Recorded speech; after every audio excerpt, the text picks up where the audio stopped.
महाराष्ट्र में एकनाथ शिंदे के रूप में नया नीतीश पैदा कर रही भाजपा समय रहते नहीं चेता आला कमान, तो बिहार वाला फ्लेवर जल्द चखने को मिलेगा। नमस्कार, आजाद सिपाही विशेष में आपका स्वागत है। मैं हूं राकेश सिंह।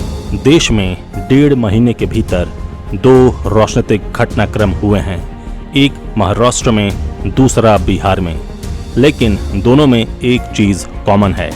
बिहार में एक वक्त जहां सिमटते नीतीश को भाजपा ने वरदान देकर ताकतवर बनाया था, वही वरदान महाराष्ट्र में भाजपा एकनाथ शिंदे को देकर पनपा रही है।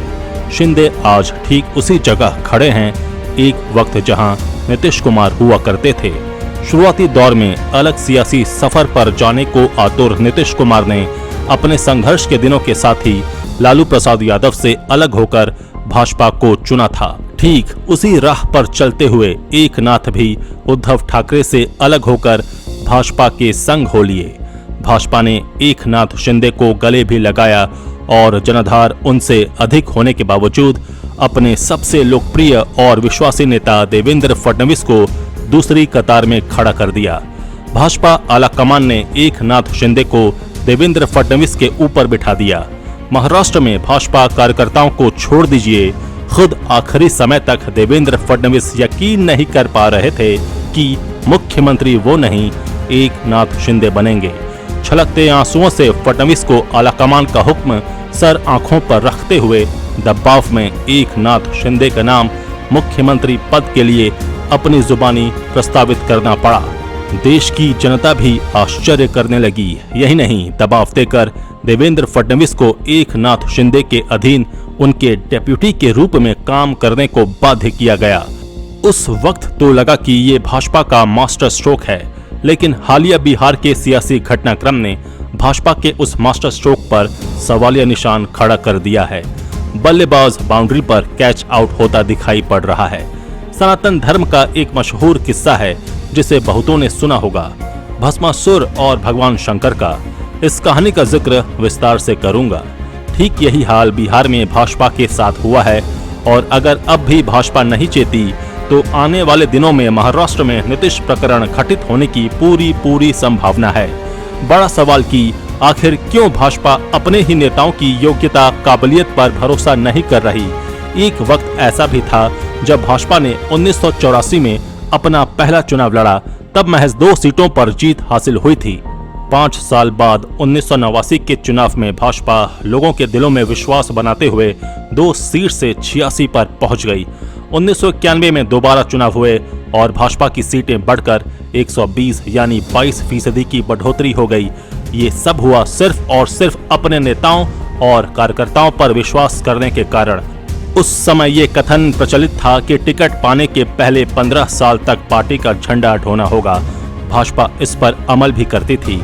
कार्यकर्ताओं को ही चुनाव मैदान में उतारा जाता था। कहा जाता है कि आज भाजपा विश्व की सबसे बड़ी पार्टी है, लेकिन 2 बड़े राज्य बिहार और महाराष्ट्र में उसके पास ऐसी क्या मजबूरी थी कि उसने अपने नेताओं पर विश्वास नहीं किया, उन्हें आगे नहीं बढ़ाया। नीतीश ने भाजपा को पहली बार धोखा नहीं दिया है। यहाँ तक कि बिहार में कहावत है, ऐसा कोई सगा नहीं जिसे नीतीश ने ठगा नहीं। फिर भी भाजपा के शीर्ष नेतृत्व को ऐसा कौन सा दर्द हासिल करना था जिसके बाद उसे ज्ञान की प्राप्ति हो सके। भाजपा को अपने प्रतिबद्ध समर्पित कार्यकर्ताओं पर भरोसा करना ही होगा, नहीं तो मास्टर स्ट्रोक के चक्कर में कहीं बल्ला ही न गंवाते फिरे, जैसा बिहार में हुआ है। भाजपा के इस राजनीतिक मॉडल का नफा नुकसान समझा रहे हैं आजाद सिपाही के विशेष संवाददाता राकेश सिंह।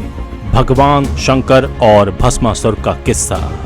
एक समय की बात है, भस्मासुर ने भगवान शंकर की घोर तपस्या की। इससे प्रसन्न होकर भगवान शंकर ने भस्मासुर को वरदान दिया कि वो जिस व्यक्ति के सिर पर हाथ रखेगा वो भस्म हो जाएगा। वरदान प्राप्ति के बाद ऋषि मुनियों पर भस्मासुर का अत्याचार इतना बढ़ गया कि देवता भी उससे डरकर भागने लगे। देवताओं में भय इतना बढ़ गया कि भस्मासुर को मारने के लिए हाई लेवल मीटिंग बुलानी पड़ी। मीटिंग में भस्मासुर से मुक्ति पाने की रणनीति बनी। रणनीति के तहत मीडिया प्रमुख नारद मुनि ने भस्मासुर से कहा कि वो तो अति बलवान है, इसलिए उसके पास तो पार्वती जैसी सुंदरी होनी चाहिए जो अति सुंदर है। भस्मासुर के मन में लालच आ गया और वो पार्वती को पाने की इच्छा से भगवान शंकर के ही पीछे भागने लगा। तब भगवान शंकर को ज्ञात हुआ कि उनसे तो गलती हो चुकी है। अपने ही दिए वरदान के कारण वो भस्मासुर को मार भी नहीं सकते थे, इसलिए उन्होंने अपने त्रिशूल से एक गुफा का निर्माण किया और एक गुप्त स्थान पर छिप गए। इसके बाद भगवान विष्णु ने पार्वती का रूप धारण किया और भस्मासुर के साथ नृत्य करने लगे। नृत्य के दौरान ही उन्होंने अपने सिर पर हाथ रखा। उसी प्रकार भस्मासुर ने भी अपने सिर पर हाथ रखा, जिससे वो भस्म हो गया। ये किस्सा भाजपा की मौजूदा स्थिति पर बिल्कुल सटीक बैठती है।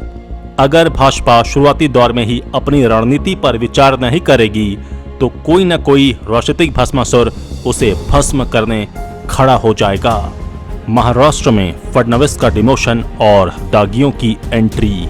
महाराष्ट्र में जब भाजपा ने एकनाथ शिंदे को सीएम बनाने का फैसला किया तो उसका कार्यकर्ता से लेकर हर कोई हैरान रह गया। पूर्व सीएम और महाराष्ट्र में भाजपा के चेहरे देवेंद्र फडणवीस को खुद 1 घंटे पहले पता चला कि उनको डिप्टी सीएम का पद संभालना है। हैरत की बात है कि उन्होंने मुश्किल से घंटे भर पहले साफ कर दिया था कि वो सरकार में कोई पद नहीं लेंगे। हैरान करने वाली बात ये हुई कि एक पूर्व मुख्यमंत्री को डिप्टी सीएम का पद ग्रहण करना पड़ा। ये पहली बार देखा गया कि एक पार्टी का राष्ट्रीय अध्यक्ष ट्विटर के माध्यम से प्रदेश के सबसे बड़े नेता को आदेश दे रहा है कि उन्हें शपथ लेना है डिप्टी सीएम के रूप में। इससे फडणवीस ही नहीं, महाराष्ट्र भाजपा के नेताओं और कार्यकर्ताओं को ही नहीं बल्कि देश के भाजपा नेताओं और कार्यकर्ताओं को क्या मैसेज गया। अच्छा बनने के चक्कर में भाजपा ने बिहार में अपना हश्र देख लिया है। ये राजनीति है।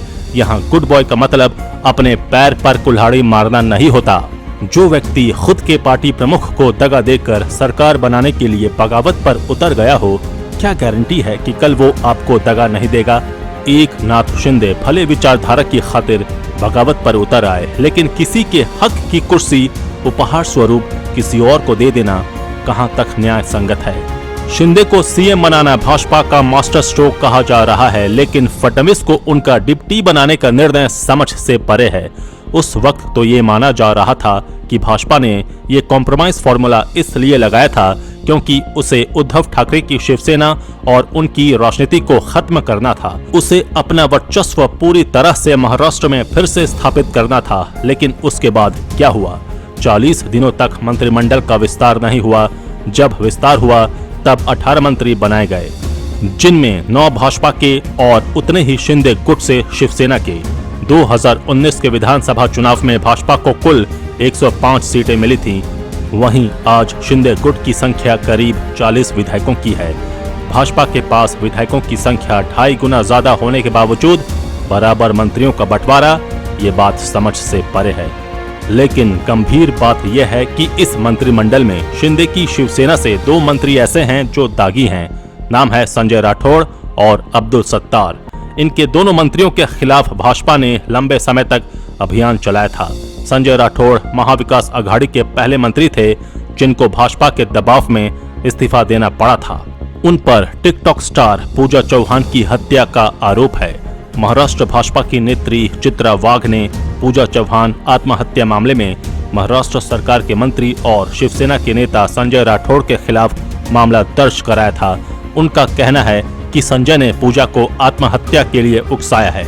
उस आरोप से वो अभी तक बरी नहीं हुए हैं, लेकिन वो इस सरकार में मंत्री हैं। दूसरे हैं अब्दुल सत्तार। उन पर घोटाले का आरोप है। भाजपा ने उनके खिलाफ लंबा अभियान भी चलाया था।